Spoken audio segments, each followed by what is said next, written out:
Hi, everybody. I'm Debby Montgomery Johnson, the founder of the nonprofit The Woman Behind the Smile, and your host today of Stand Up and Speak Up, a show that is about each and every one of us. Many of us have something we're hiding, something we're ashamed of, something that through no fault of our own or through our own making we keep hidden, and that in turn keeps us hidden from each other and the world. Good people go through terrible situations. Wise people know when and how to let it go.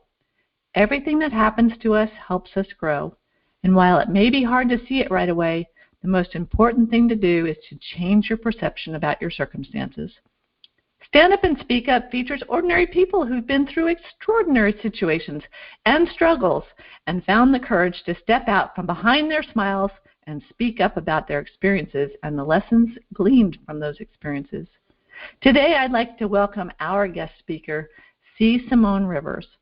C. Simone is a friend of mine through Women's Prosperity Network. She's an incredible woman, and I've got to tell you, I've spent the last hour and a half watching her YouTube videos, and I've learned so much about this incredible woman. Simone, are you there? I am. Hello, everyone. It's your girl, C. Simone Rivers, the Yum Yum Ambassador. I have come to influence the flavor of the room that I am in. I trigger light, and I offer hugs, healing, understanding, guidance, and growth with me, Simone. And you guys, you got to go on YouTube and watch her do that, because I can see her just wrapping her arms around herself and giving her a great big hug. It was so sweet. And Simone, I want to talk real quick. It's like you own Triggering Light, which is a personal development service company on a mission to empower, educate, and emancipate women to experience a life they desire and deserve. Simone is a successful TEDx speaker and international best-selling author, personal growth strategist, and she's at the helm of Triggering Light, which is a hub for personal growth and development. And I'm sure we've met in person, but with this pandemic and stuff, I don't remember who I've met in person or not, but I just feel like, I've been there with you, and this morning I was just giving you hugs back. It was so fun. So welcome to Stand Up and Speak Up. Thank you. Thank you for having me. Now, you're coming to us from Virginia. Right, Northern Virginia. We call it the DMV. Which is what now? Because when I lived up there, we didn't call it that.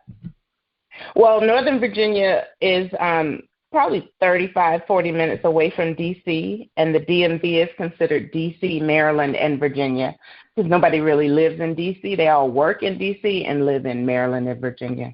That's right, and I'd have to be paid a lot of money to move back to that area of the world, because the traffic is outrageous. Just outrageous. So, but welcome, and I'm down in South Florida, and we've got gals here from Texas. Good luck during the hurricanes right now, my friends.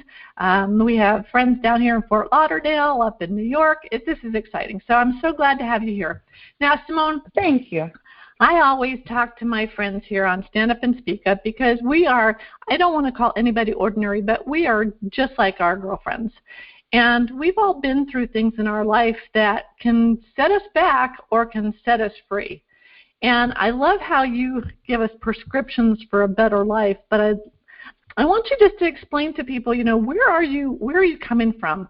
Who are you, basically? And I want you to tell me one thing that might have happened, or I know we have lots of stories, but what has happened to make you you? And how can we get out of jail free? I love that one, get out of jail free. So time is yours, my friend. There are a lot of things that make me me, as that is true for everyone else. You might find it interesting that I am originally from Florida. I grew up right near Mickey. And I left at 16, and I came back intermittently, but Florida is home. The greatest thing that happened to me, I think, is self-awareness, understanding that I am responsible for how I appear in the world, that my healing is my responsibility. And that's been a lifelong journey, I think, but I finally got it with my divorce. I finally understood it. And quite a few things have happened in the process. Now, the divorce was fairly recent. Is that what I understand? Well, yes. The marriage ended in 2017. The final paperwork was last year, yeah. And you were married for quite a while. Almost 20 years. 20 years. Almost 20 years. Long time. I grew up in my marriage. That's what I say. I grew up Don't we all? So, marriage is a learning experience. Absolutely. What did you learn about yourself through that time frame? You know, I discovered quite a bit about myself from looking at myself through the lens of my husband, is what I like to call him. One, that I'm strong enough. I'm strong enough, and I am enough. Oftentimes, people will talk about needing confidence, but I think confidence is an external support. You know, it says, I can do this. But what we really are looking for is self-esteem. And mine was really, really low, which allowed me to believe almost anything I heard.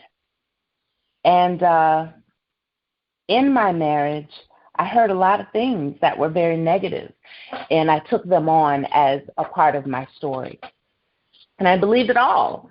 And I kept trying to be better. Maybe if I do this, he'll treat me different. Maybe if I'll do that, he'll treat me different. And it never happened. And to be honest, I would still be in that situation now if he hadn't left me, because I didn't leave him. I didn't have the courage to leave him. But God gave him the wisdom to leave me. Thank you. Thank you so much. I'll tell you a story that'll make it make a little sense. The last thing I heard was him saying to me, I'm going to smash your ass into the ground. Mm. And he did. He did it physically, which wasn't new to me. He did it emotionally. And the worst part for me was he did it financially. And I remember lying on the ground and him coming back and kicked me and said, don't get up. Well, I couldn't get up. I was hurt.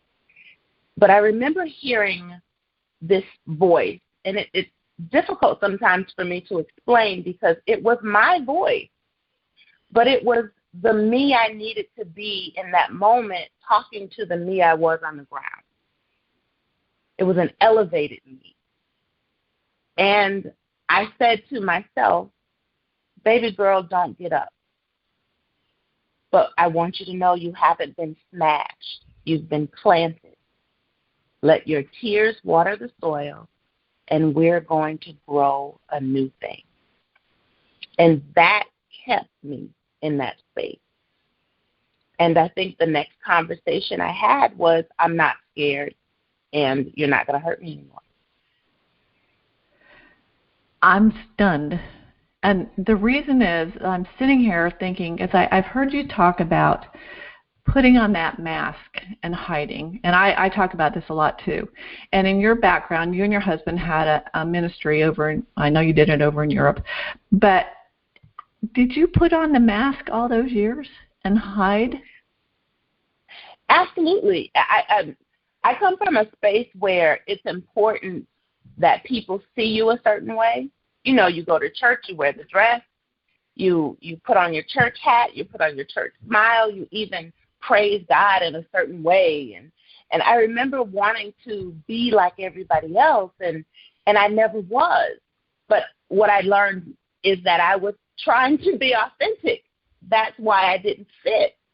So I tried to raise my hands a certain way and shout a certain way and sing a certain way. And I never fit in any instance in my life. My marriage was just another example of that. And the masks that I wore, you know, I put them on periodically. One of the things I would tell people is I had no idea who I was for nearly 20 years because I never heard my name. Mm-hmm. Whenever I was introduced, I was, this is my wife or mommy. And, you know, my kids are all grown now. My youngest son is 17, and I'm not married anymore. And I had no idea who I was. So when I would hear Simone, I thought, who is that?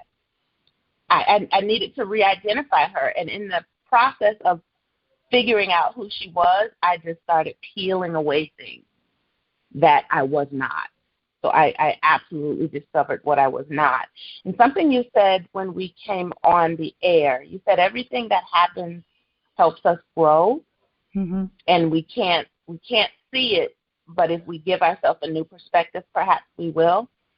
I see myself, or I saw myself as a seed. And, you know, a seed has to be planted, and it's in the dark, and it's alone, and you know, maybe it thinks it's buried and it's dead, it's buried alive. That's kind of how I felt. I felt suffocated for most of my marriage. And when he knocked me down that last time, I felt like I got cracked open so my light could shine through. And people would come to me all the time and say, can you help me with this? Can you help me with that? And I helped so many people, and they were completely unaware that I needed help. Well, you're the giver, and I've heard you say, and I've felt this myself, it's sometimes difficult to be the receiver. Yes, but I still work hard at that. But we hold other people back if we don't receive because they can't be givers. That is the example I offer myself all the time, because giving makes me feel good, and I want other people to feel the same. So it is difficult, though. I have to admit that it is very difficult. Something else you said earlier was you don't like to call people ordinary. My nickname in Germany was Extra, because I always went. I always did things above and beyond what people expected. I was the woman that would wear high heel shoes to the football game. I was always made up. My house was always immaculate. You know, I loved to entertain because for some reason my husband was really, really nice to me when people were around. Like, I loved feeling like June Cleaver when people were around. So I entertained quite a bit. But my friends called me Extra, and they absolutely did not mean that as a compliment. It was like, oh, my God, sit down. You're so extra. And I would come back to myself and think, well, I like doing more than people expect me to do. I like being that person. And one day I heard extraordinary. And I thought, I actually wrote the word down, and I said, I am extra. I own it. Because the only difference between ordinary and extraordinary is just a little extra you choose to do every day. So, welcome to my world. Well, I'm sitting here feeling like, you know, we're obviously sisters by other misters, because I lived that same life in so many ways. And when my husband passed away, and one of his best friends came to me and said, okay, so who are you now? And just like you, I'm sitting there going, well, I'm the kid's mom, I'm so-and-so's daughter, I was Lou's wife, and I'm sitting there going, I don't know who I am. And it's still a process of who are we. And you don't want to be defined by your past, but the past certainly helps you to move forward with purpose. And I love, one time I heard you talking about finding your purpose and your potential, and this could spin all over the place, but the purpose of the seed is to become a flower. And I love, what do you say about flowers? What do we need for flowers? And we're blossoms. Absolutely. Every flower needs a little fertilizer. And what exactly is fertilizer but dung? It's the shit we have to go through. And it makes us better. And I say all the time that nothing in my life has happened to me. It actually happened for me, and I'm better for it. I wouldn't change anything. I wouldn't change anything. And I speak now from a scarred place. And what I find when I go out into the world and I talk to other women, I'll be on stage and they will come and listen, and they're attentive. And when I leave and we're in a corner, they're crying their eyes out and they're talking to me. You told my story. And I'm smiling and I'm going, oh, I get it. It took me a while. Why won't people talk to me publicly? Why do they want to talk privately? Because I'm very open about my life, but that is because I've healed from that space. And I'm speaking from scars. I wear my scars like jewelry. But when people are speaking from a scabbed place where they're trying to heal, sometimes something can rub them the wrong way and they're bleeding again. So they hide a little bit more. They hide a little bit more. I heard a story. It was a gentleman who was actually he was the youngest Medal of Honor winner, and he talks about scars in his book, and I love it because I work with an organization. I'm on the board of directors of an organization called SCARS, which is the Society of Citizens Against Relationship Scams. But the difference between a scar and a wound is that a scar has healed, and the wound is like, it can be rubbed off. It can be that scab that can the littlest thing, that's something that somebody can say that might make you feel bad or shame you, opens up that wound. And talk a little bit about shame and how you got over, you were the wife of a well-known guy, a respected man. And when you talked about what happened, I'm sure people were shaming you, but, they shame blame, I think is what it's called. How did you get past that and not worry about what people thought? Well, I can't say that I got past it. What I did was I let it pass me by. I just started to kind of ignore people because I went to those same people who held me in such high esteem as the wife of this person. And what I got a lot of, and it saddens me to say, maybe I'm not fully healed in that space, was I lost a lot of friendships that I thought were real friendships because of my divorce. There was shame in divorce, and I think that's why I stayed married so long. There was shame in divorce. You didn't try hard enough. You didn't work hard enough. Why is he treating you this way? What are you doing wrong? And I always felt that way, like I was doing something wrong. I didn't cook the chicken right that day, or I didn't season it properly, or maybe I left some dust on the countertop. I was always trying to be better. And in my lifetime, I've probably gained and lost about 500 pounds over and over again. I was featured in Essence magazine in 2007 because I lost 130 pounds. And I remember losing all the weight, getting really healthy, and running with the Marines, and everybody was so proud of me. And I would come home talking about, I'm going to be in Essence magazine, and I was so excited about it. And I would hear, nobody cares. That's not the end of the world. You need to do this. You need to do that. And I thought, wow, I thought I did something really good. And what happened was I kept hearing that I wasn't good enough. No matter how hard I tried from my church, I wasn't that Proverbs 31 woman. I wasn't virtuous, because if I were, then I wouldn't have been abused, right? That was your fault. Then my oldest son became a teenager, and, things happen when boys become teenagers. He wasn't that straight-laced, perfect kid anymore, and, of course, that was my fault. So I took on the shame of other people. It was disgraceful. That's how I felt. I felt like I had been publicly disgraced. Absolutely. And the biggest example of that for me is I was in my home with my children, and my husband came home one day, and I understand his personality a lot more now because I've had some help psychologically, and he really was a malignant narcissist, and nobody could be above him. So I remember he came home one day, and my children were watching television or something, and he just said, "Boys, did you know that your mom had an abortion?" And I thought, what? Why would you do that? And it was because my children see me as an angel, and he didn't want them to see me that way. That I remember that day because that was the beginning of the storytelling to make me a bad person so that everyone would be on his side. Mm-hmm. So there was a lot of that happened in my church.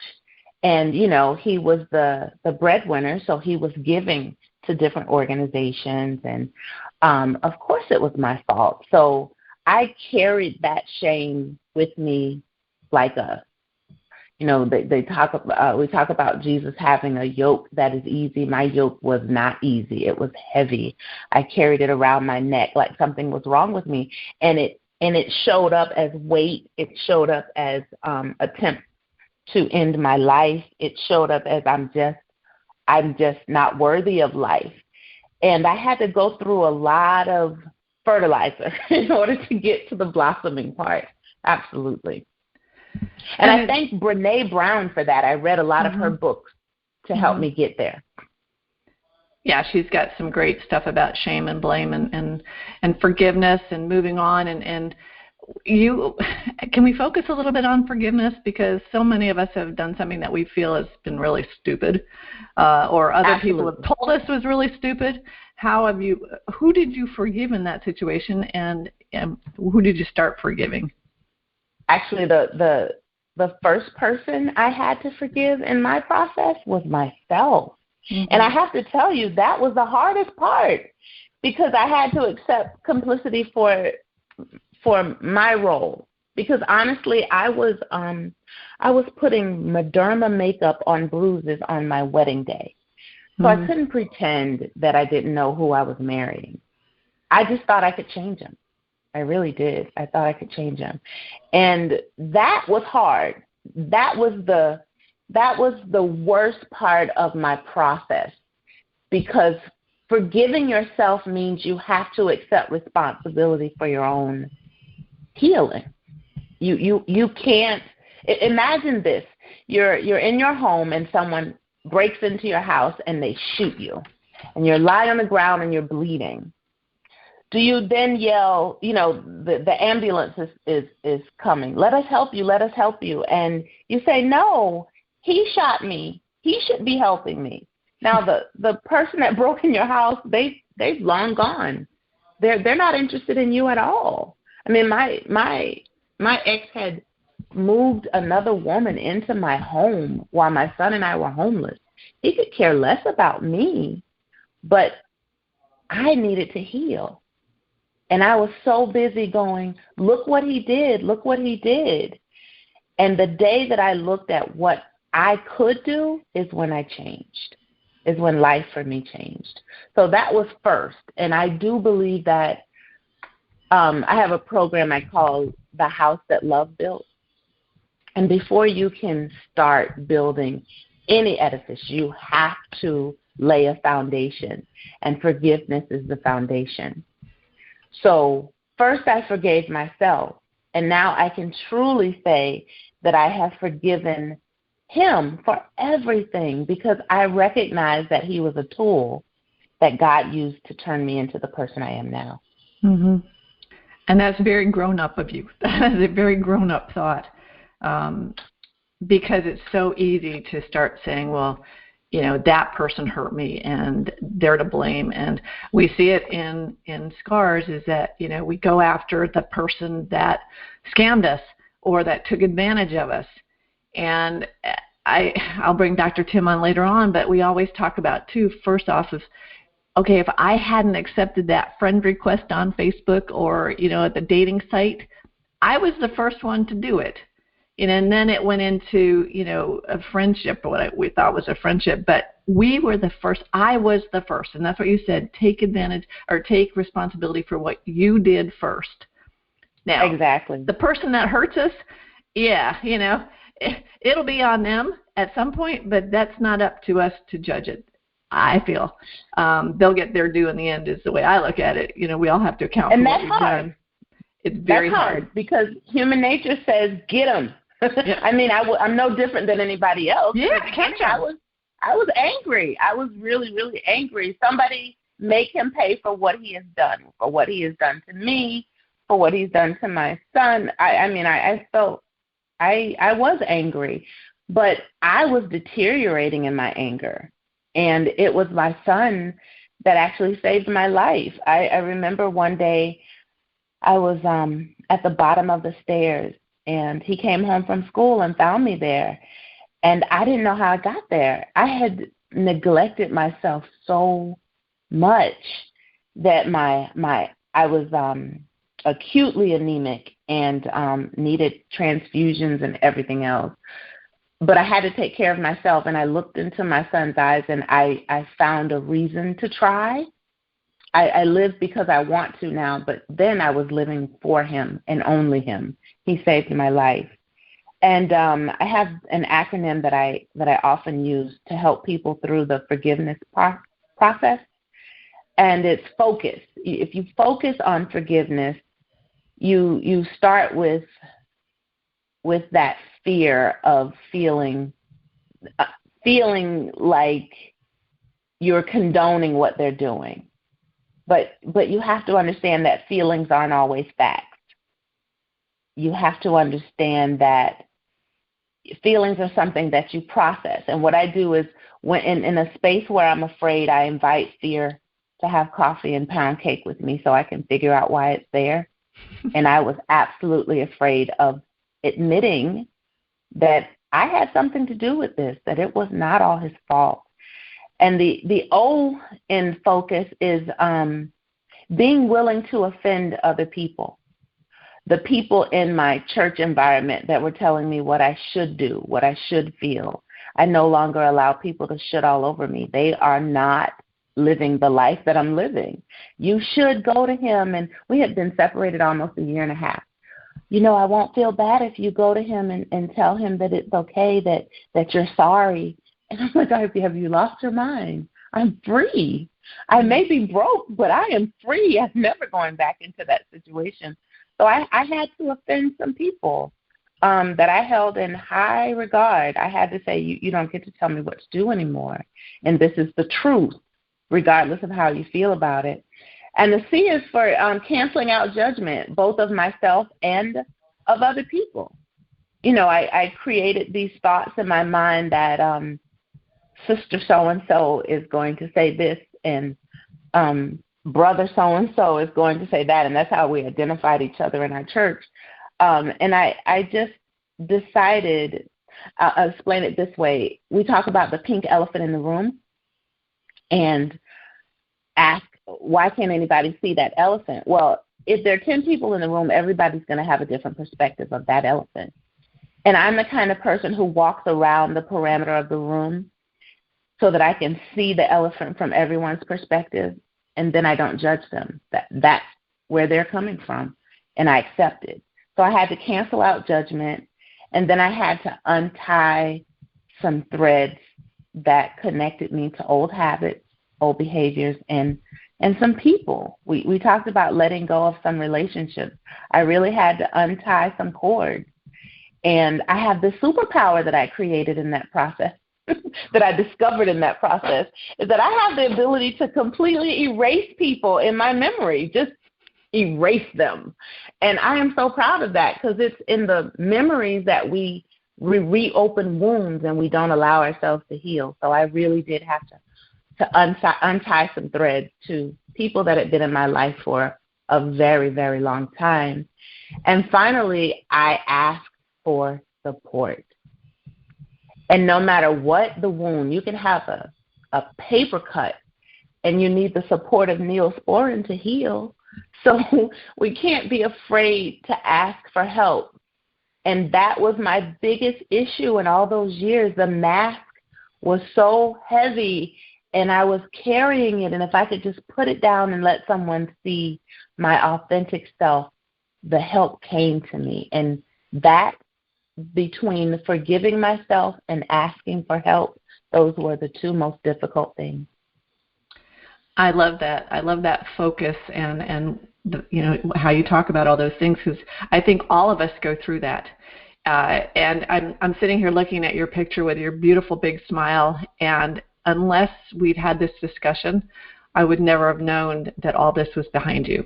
And I think that's the point of what we're doing as sisters and brothers around the world, is that as we talk to each other, we find out our stories, and we find out how similar we are in our backgrounds, and how we put up that smile. We hide behind the smile. We all become that woman behind the smile.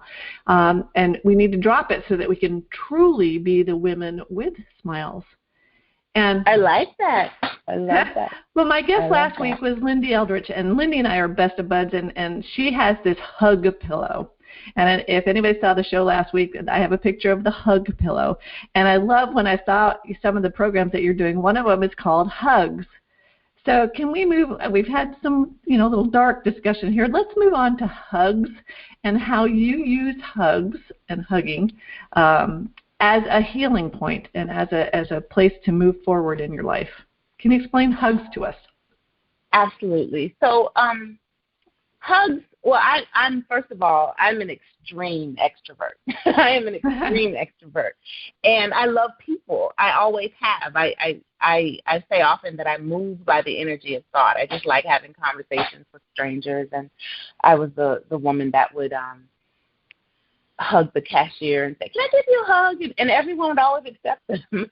And hug became an acronym in this space for me, where I was letting people in to support me. And I see it as healing, number one. That's the H. It's understanding. I appreciate that you have experienced some of the things that I've experienced, and you can understand where I'm coming from instead of shunning me away because I'm not like you. Do you know what I mean?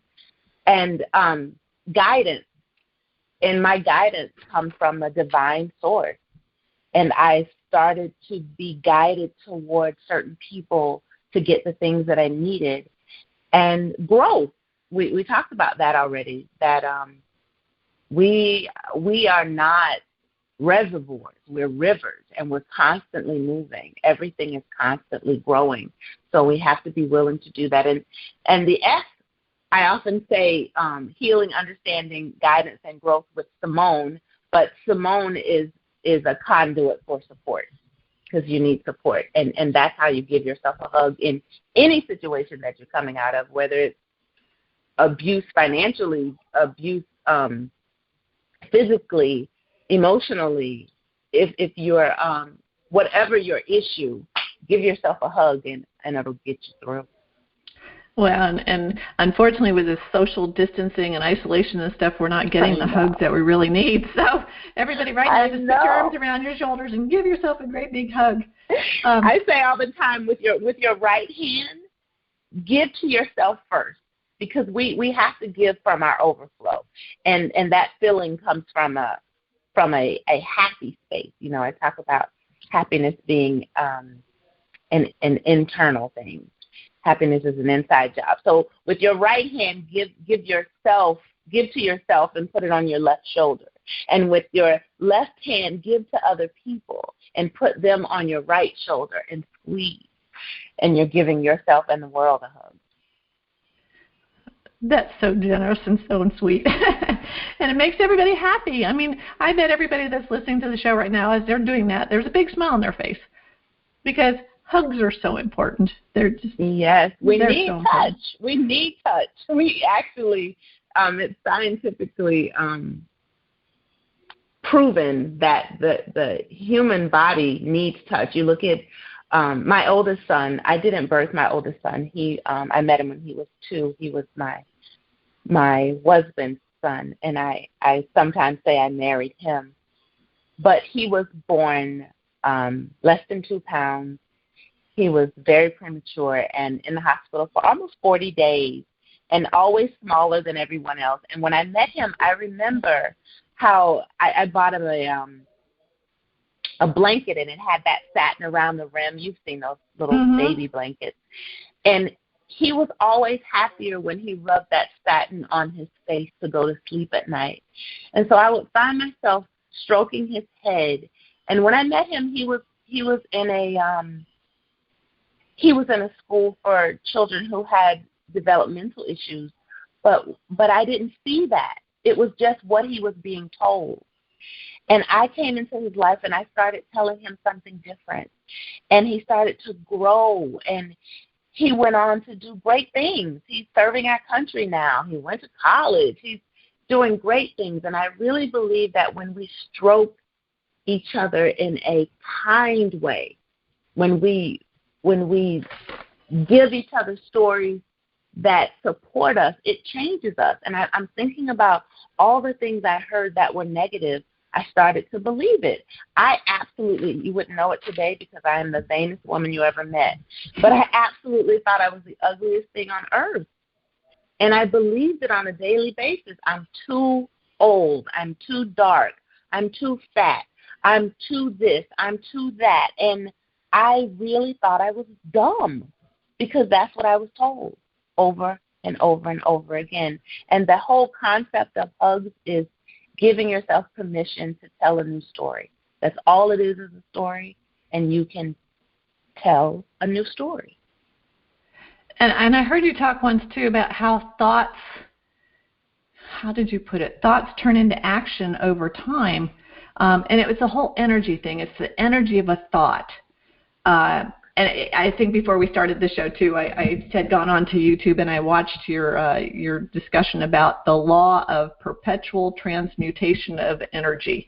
And I laughed and you said, what's so funny about that? I'm like, that's a lot of words. But in essence, tell everybody what the law of perpetual mutation of energy is, because it really is very sound.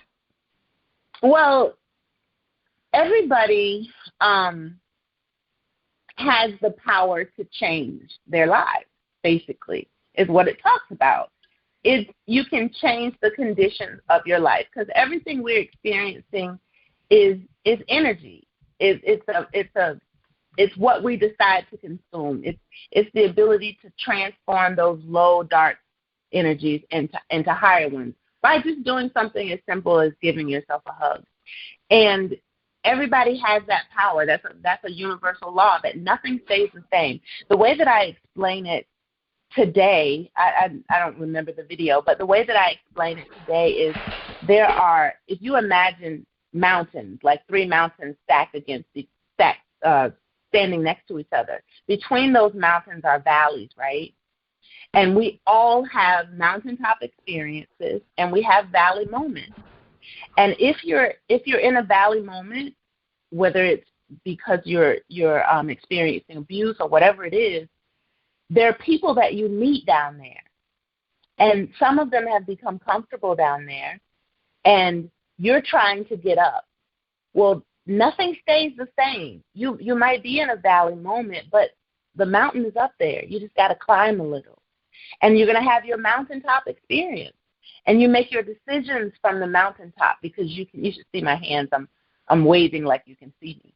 You make your decisions from the mountaintop because you can see all around you. The relationships you make on the mountaintop are those same relationships that will pull you up when you fall back down, because we all go through this ebb and flow of life.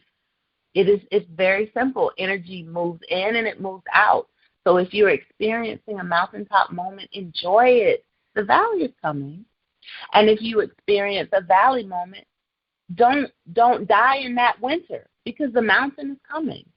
And the energy is perpetual. It's always transmuting. We don't have to accept where we are right now. Things are always moving, and we can affect change.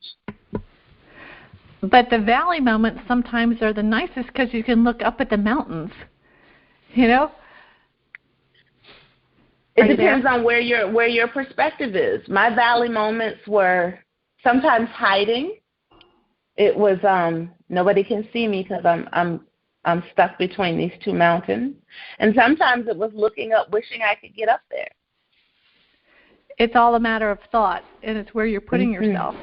And Absolutely. And it's we've all been in those deep, dark valleys, but there is always a little bit of light somewhere if you will change your perception. And that's what I had said at the very beginning is, it's important the way we change our perception about our circumstances. And you and I have talked about, being a victim and not wanting to be a victim. I'm, like you, very positive about whatever has happened to us, like you said, happens for us or happens to us, which could be for us. And it's not, I don't know. I've always felt like there's a reason for something happening. And it might not be good at the time, but it puts us in a position where we're there to help somebody out later on. And right, because how can you help somebody through something you've never been through? Because you come across hypocritical if you try. Exactly. Exactly. Can you imagine helping someone through a dis-ease in their body, or you've never had children and you're trying to tell me how to raise mine? Like, how can you do that? That's how I would receive that. Like, you really don't know what you're talking about. But going through things helps us understand how to help other people through. I often say that I went through this really dark tunnel, but I left little breadcrumbs, hoping to pull other women through to the other side. And we hear people talk about, I had friends that call me and say, I'm going through hell. And I'll say, well, I can help you when you get to the other side. I'll pull. But I can't come in there with you. But I will be here when you get to the other side. And through says that you went in and you came out. And we all have that ability to transmute that energy. And it's happening all the time. I study the universal laws, and the law of perpetual transmutation of energy is one of them. And it is a mouthful. I think you were trying to go somewhere that I drifted away from, that I'd like you to go back to, because I had something to say. Go ahead and say it, my dear. What were you? There was a question you were about to ask me. There was a word that you used that ignited something. Can you ask me that again? You know what? My brain is in 1,000 different directions right now. I'm not quite sure what words you were going after. It's okay. It was something you that you heard on my YouTube page that I wanted to share. It'll come back. I got 2 pages of notes here from that YouTube page. So like I said, everybody go to it. Because we had talked about, the fertilizer and then, being I love this one, your spa day for the soul, Oh, yeah. And that's great, because in the whole, that was your manifestation conference or manifest conference that you were at. But I like how when you said that, you can be broken, but by being hit, you're broken open. And to Absolutely. break open, what does breaking open up for you? Or what did it? Well, I write poetry, if you want to call it poetry. I just kind of let my thoughts go. I call it automatic writing. It just comes through me. And in my process of being broken down, because I really was, I felt like I was on this pedestal, because with my mask, I appeared to be Claire Huxtable from The Cosby Show, right? We had that kind of perception in the world. We were affluent and living overseas, bouncing back and forth from place to place. We even built a house in Germany. We were doing things that our peers weren't doing. And when everything was taken away, it really felt like I had been broken down to nothing. But instead of being broken down, I realized now that I was broken open, because my light didn't actually shine. I was always dimming myself in order to be in the space I was in. I dimmed myself to be a part of a certain church organization. I dimmed myself to be a part of the family I was in, because there could be only one bright spot in my family. And if we take a moment to look to, instead of feeling broken down, if we look for the breakthroughs in the brokenness, we can see the light start to come through. And that's how a seed grows, right? It breaks open. And then the sunlight comes through and it starts to grow. Everything is a picture for me. Everything is a picture. Well, and I honor you for that, and for the light that you bring and you say it yourself, as you walk into a room, you're changing the colors. And we all have that ability to change the color of our life. And absolutely, it's exciting. And we could talk for a long time. The hour is going by really quickly. Now, as we were talking about the laws of perpetual transmutation, I I told you I bring in Dr. Tim McGuinness. Tim is an anthropologist by trade, I guess, occupation. But Tim is also the founder of SCARS, the Society of Citizens Against Relationship Scams. And Tim, I want to bring you into this conversation if you're there. Let me see if I can unmute Tim. Dr. Tim, are you there? Hear me? I can. Can you hear me? Yes, sir. Yes. Welcome. Good morning. Debbie. Come in, Debbie. I can hear you. Can you hear me? Yes, I can. Perfect. Dr. Tim Simone Rivers. Good morning. Hello, Simone. Pleasure to meet you. Was listening with great attention to your story, and being someone who's also been divorced, it's an interesting situation when you are married and the other person is the dominant personality in the sense that they control the relationship, the marriage, who the friends are, everything about it. And that's not to say that you're passive or I was passive or anybody's passive. It just tends to naturally be that way. But what brought to mind your story for me and how this relates to experiences that Debbie has had and how we support literally millions of scam victims is there's a kind of manipulative technique that's known as gaslighting. Are you familiar with the term? I am. I am. So the reality is that certainly every relationship scam victim is the victim of gaslighting, and that's a commonality. And frankly, gaslighting is around us every second of every day. Our news media gaslights us. Politicians gaslight us. Culture gaslights us. Mm-hmm. It tells us who we are and defines us and puts us in a box and says, you are this and you're not good enough to be something else.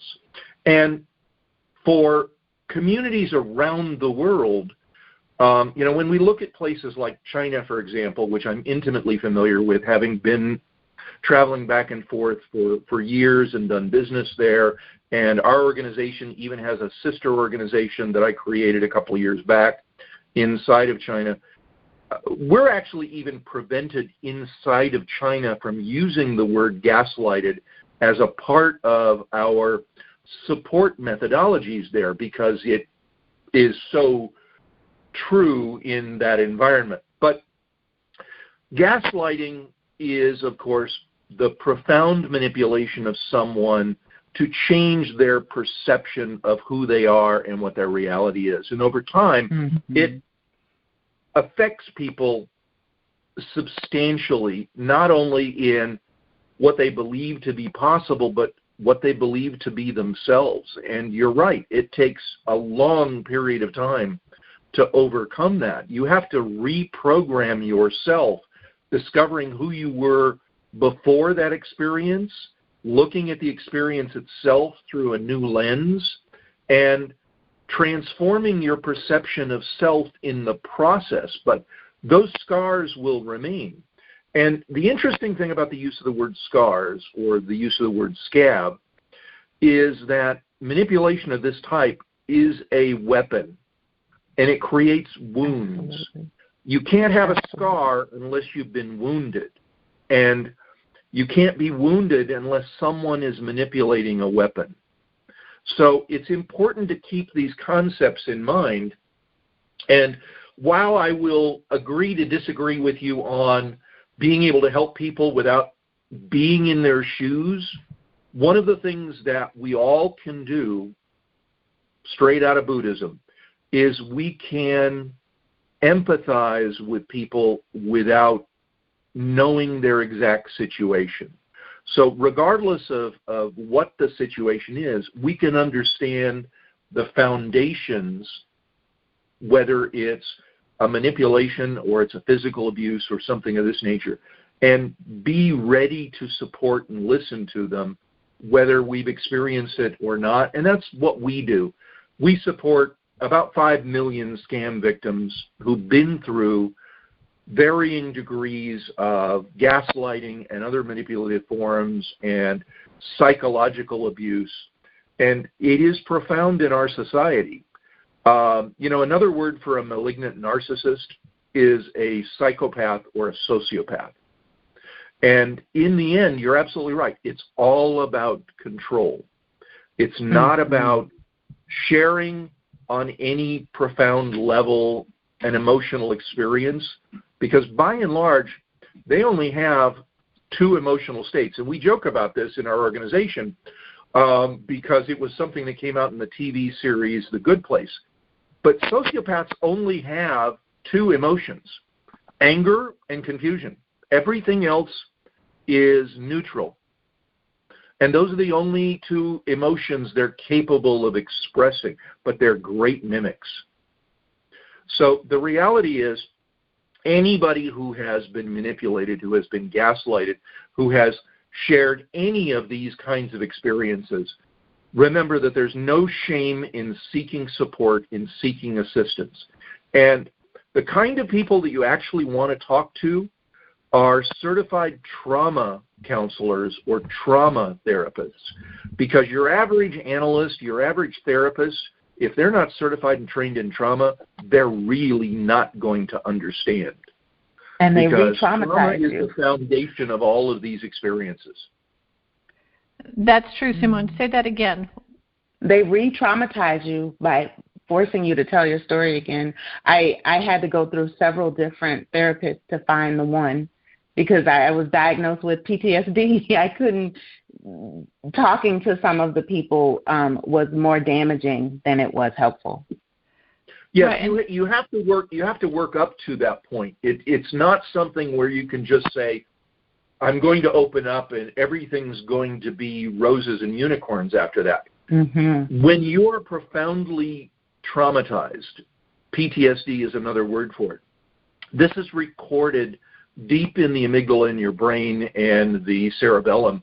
And the result is that you have to work through these. In a manner of speaking, it's like phobias. You have to gradually dehabituate yourself to that phobia. Now, I'm not a psychologist, and I'm not practicing medicine without a license.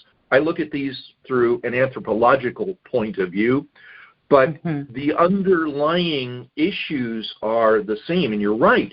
You have to find the right medical professional, mental health professional to help you who understands these issues, because your rank and file guy or woman who just sits there by the hour and tell me your story, they don't understand the deep psychological damage that has been done. You got to find the right people. Well, and I agree with. I'm sorry, just really quick though, to go back, Tim, where we had talked about, somebody not understanding because they haven't been through it, but going through it, something like divorce or a scam or whatever, we definitely have the compassion for people, and in their eyes, we have credibility because we've been there. Like when I talk to a scam victim, I feel it because I've been there. And it does. Debbie, it's because you have been through it and healed that it allows you to do that. Absolutely. One of the things that's really important is that not all victims are healed and are, as a result, safe. So people that are in that healing process, not all of them are adjusting well. And many of them can be equally harmful. While they're in need of help, they're not able to help others. And they, in fact, can cause more trauma because they may be manifesting their own problems while they're healing. So it's really important to understand that just because you've been through something doesn't mean, you said this, Simone, correctly, I can't help you while you're in hell, and a person who is in hell can't help someone else until they get to the 9th layer and have climbed out of hell into heaven. You can't help somebody while you're in hell yourself. And far too many damaged people don't realize that. We see victims every single day who are in the early stages that say, I just want to help people. Well, we can't let you do that until you're on the other side, because a drowning person will drown a lifesaver as well. Absolutely true. You have to be in a safe place before you can help and really understand other people too. And you are, Debbie. And it sounds like you absolutely are as well, Simone. And I congratulate you on that. I agree with what you have said. I was saying earlier that I study the laws of the universe, the 12 universal laws, and one of them is the law of divine oneness, and that we are absolutely all connected, whether we want to believe it or not. What we think, what we say, what we do, what we believe will have a corresponding effect on what other people think and say and do and believe to some degree.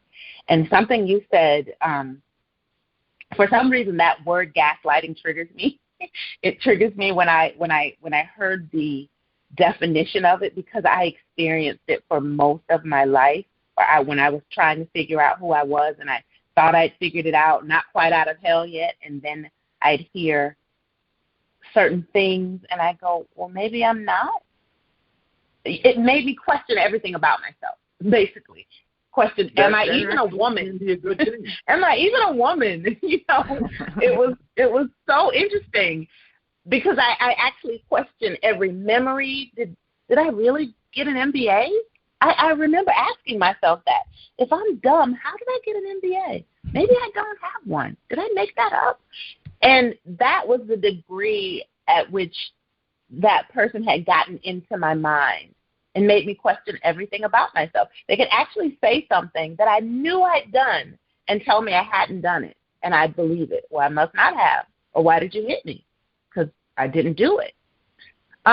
Something else you said, Dr. Tim, was there were only two emotions, and that was anger and confusion.